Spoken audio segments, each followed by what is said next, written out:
नमस्कार. आज आपण एका अशा गोष्टीबद्दल बोलणार आहोत जिच्याशिवाय माणूस माणूसच राहिला नसता. हो, भाषा. चला तर मग भाषेच्या अगदी मुळाशी जाऊया आणि तिचं खरं स्वरूप समजून घेऊया. तर सगळ्यात पहिला आणि महत्वाचा प्रश्न, भाषा म्हणजे नेमकं काय? आपल्याला वाटतं की भाषा म्हणजे फक्त बोलण्याचं, संवाद साधण्याचं एक साधन. पण खरंच इतकं सोपं आहे का? की याच्यामागे एक अख्खं जग दडलंय? चला शोधूया. ओके. तर आजच्या या विश्लेषणामध्ये आपण काय काय बघणार आहोत? सगळ्यात आधी भाषेची व्याख्या काय आहे ते समजून घेऊ. मग तिची 7 खास वैशिष्ट्ये कोणती आहेत ते पाहूया. त्यानंतर भाषा नक्की काय काम करते ते बघू आणि शेवटी एका महत्त्वाच्या मुद्द्यावर विचार करू. चला, तर मग सुरुवात करूया आपल्या पहिल्या विभागापासून. आपल्याला वाटेल भाषेची व्याख्या करणं सोपं असेल, पण तसं नाहीये. हे एक मोठं आव्हान आहे. बघूया बरं, तज्ज्ञ लोक काय म्हणतात याबद्दल. प्रसिद्ध भाषातज्ञ एडवर्ड सपियर म्हणतात की भाषा ही पूर्णपणे मानवी आहे आणि ती उपजत नाही. म्हणजे काय? तर ती आपल्याला शिकावी लागते. हा मुद्दा खूपच महत्त्वाचा आहे, लक्षात ठेवा. आता के.पी. कुलकर्णी काय म्हणतात ते बघा. त्यांनी अर्थपूर्ण ध्वनींवर जोर दिलाय. म्हणजे भाषेचा पाया जरी आवाज असला तरी तो नुसता आवाज असून चालत नाही, त्याला काहीतरी अर्थ हवा. आणि ही तिसरी व्याख्या बघा, जी भाषेच्या सामाजिक भूमिकेवर प्रकाश टाकते. भाषा म्हणजे फक्त चिन्ह किंवा प्रतीकं नाहीत, तर ती एक अशी सिस्टीम आहे जे समाजाला एकत्र आणते, सहकार्याला मदत करते. ओके, आता आपण येतोय ह्या विश्लेषणाच्या सगळ्यात इंटरेस्टिंग भागाकडे. भाषा प्राण्यांच्या संवादापेक्षा वेगळी का आहे? असं काय खास आहे तिच्यात? चला, तिची सिक्रेट इन्ग्रेडियंट्स म्हणजेच 7 मूलभूत वैशिष्ट्ये पाहूया. तर ही आहेत ती 7 वैशिष्ट्ये: द्विस्तरीय संरचना, नवनिर्मिती क्षमता, यादृच्छिकता, अदलाबदल शक्यता, विशेषीकरण, स्थलांतरण आणि शेवटचं सांस्कृतिक संक्रमण. चला, आता एक एक करून यांना सोप्या भाषेत समजून घेऊया. पहिलं वैशिष्ट्य आहे द्विस्तरीय संरचना. हे समजायला थोडं अवघड वाटेल, पण एक सोपं उदाहरण घेऊया. समजा आपल्याकडे बिल्डिंग ब्लॉक्स किंवा लेगोचे तुकडे आहेत. एकेका तुकड्याला स्वतःचा काही अर्थ नसतो, बरोबर? पण तेच तुकडे एकत्र जोडून आपण घर, गाडी काही बनवू शकतो. भाषेचंही तसंच आहे. क, म, ड या ध्वनींना स्वतःचा काही अर्थ नाहीये, पण त्यांना एकत्र आणलं की कमळ हा अर्थपूर्ण शब्द तयार होतो. कमाल आहे ना? आता दुसरं वैशिष्ट्य, नवनिर्मिती क्षमता. खरं तर ही भाषेची एक सुपर पॉवर आहे. आपल्याकडे मर्यादित शब्द आणि काही नियम आहेत, पण त्यांचा वापर करून आपण अमर्याद अनंत नवीन वाक्य तयार करू शकतो आणि समजू शकतो. अशी वाक्य जी आपण याआधी कधीच ऐकलेली नाहीत. हे कसं काम करतं हे उदाहरण बघा. आपण काही शब्द शिकतो, जसं हिरवा रोबोट, उडला, डिजिटल समुद्रावर. आपल्याला वाक्याची रचना कळते, कर्ता, क्रियापद, कर्म. आणि मग काय, आपण काही नवीन तयार करू शकतो. निळा हत्ती डिजिटल समुद्रावर नाचला. असं वाक्य आपण याआधी कधी ऐकलं नसेल, तरी त्याचा अर्थ आपल्याला लगेच कळतो. हीच आहे भाषेची जादू.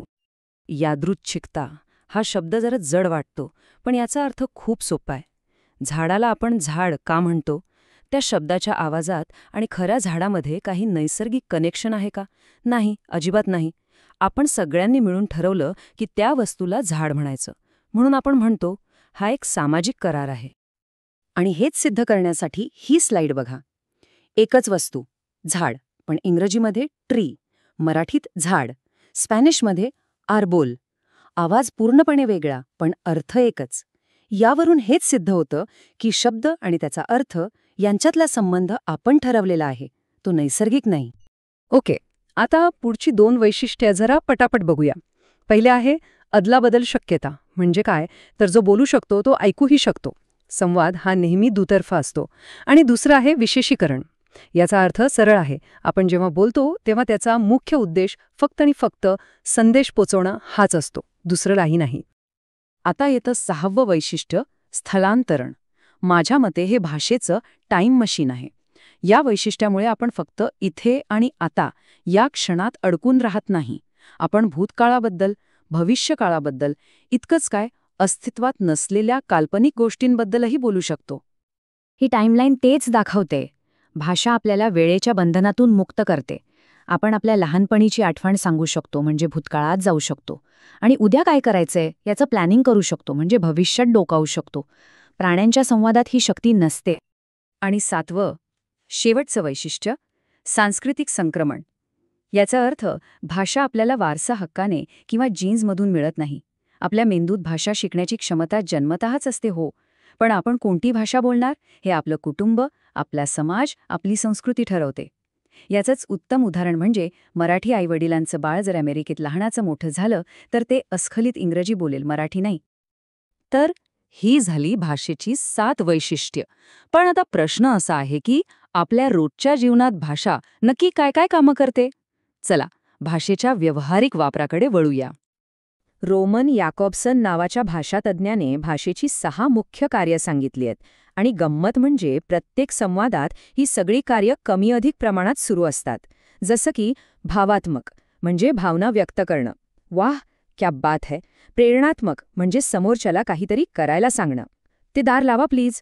संदर्भात्मक म्हणजे निव्वळ माहिती देणं, मुंबई महाराष्ट्राची राजधानी आहे.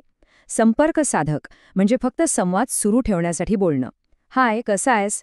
भाषाविषयक म्हणजे भाषेबद्दलच बोलणं, या शब्दाचं स्पेलिंग काय आहे. आणि काव्यात्मक म्हणजे शब्दांच्या रचनेवर, सौंदर्यावर लक्ष देणं, जसं कविता किंवा जाहिरातींमध्ये होतं. चला, तर मग आता आपण या सगळ्या चर्चेच्या समारोपाकडे आलो आहोत. या सगळ्यातून आपण काय शिकलो, याचा मुख्य सारांश काय? तर लक्षात ठेवण्यासारखा मुद्दा हा आहे की भाषा हे फक्त बोलण्याचं किंवा लिहिण्याचं एक साधन नाही, ते त्यापेक्षा खूप खूप मोठं आहे. ही एक अशी प्रणाली आहे, एक अशी सिस्टम आहे जी आपले विचार घडवते, आपला समाज उभा करते आणि खरं तर आपण ज्याला वास्तव म्हणतो ते वास्तवच तयार करते. आणि जाता जाता हा एक प्रश्न तुमच्यासाठी, खरंच आपण भाषा बोलतो की भाषाच आपल्याला बोलते? म्हणजे आपण भाषेचा वापर करतो की भाषाच आपल्या विचारांना आणि आपल्या संपूर्ण अस्तित्वाला आकार देते? यावर विचार करायला हरकत नाही.